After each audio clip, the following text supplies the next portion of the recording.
रात के 12 बज रहे थे। पूरे गांव पर अंधेरा और गहरा होता जा रहा था। उसी अंधेरे में थुंग थुंग बिना किसी रोशनी के उस भूतिया स्कूल के क्लासरूम के अंदर पहुंचा।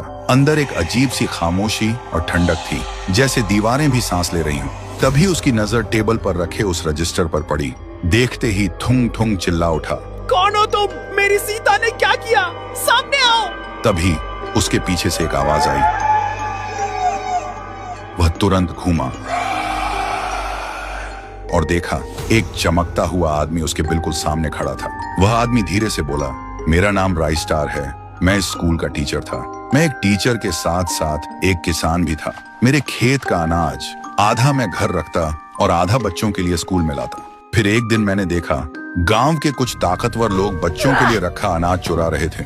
जब मैंने उन्हें रोका तो उन्होंने मुझे बेरहमी से पीटा। मैं दर्द से चीखता रहा, भीख मांगता रहा, पर उन्होंने मुझे जान से मार दिया।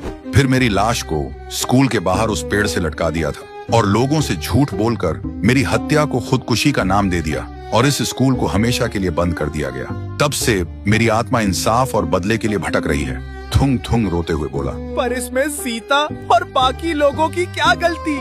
किसी और की गलती किसी और को क्यों भुगतनी पड़े? और सीता के पेट में जो मेरा बच्चा है उसकी क्या गलती है? कुछ देर तक राइस्टार चुप रहा, फिर बोला, ठीक है, अगर तुम गांव वालों को पूरा सच बता दो तो मैं कभी किसी को कुछ नहीं करूंगा। फिर सुबह थुंग थुंग ने पूरे गांव को बुलाया और सारा सच बता दिया।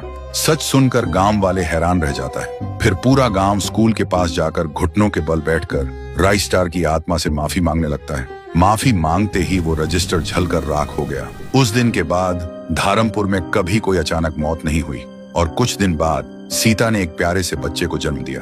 अब थुंग थुंग और सीता सिर्फ जिंदा ही नहीं थे, वे खुश भी थे, क्योंकि अब उनके पास सिर्फ एक बच्चा नहीं बल्कि एक वजह थी जीने की।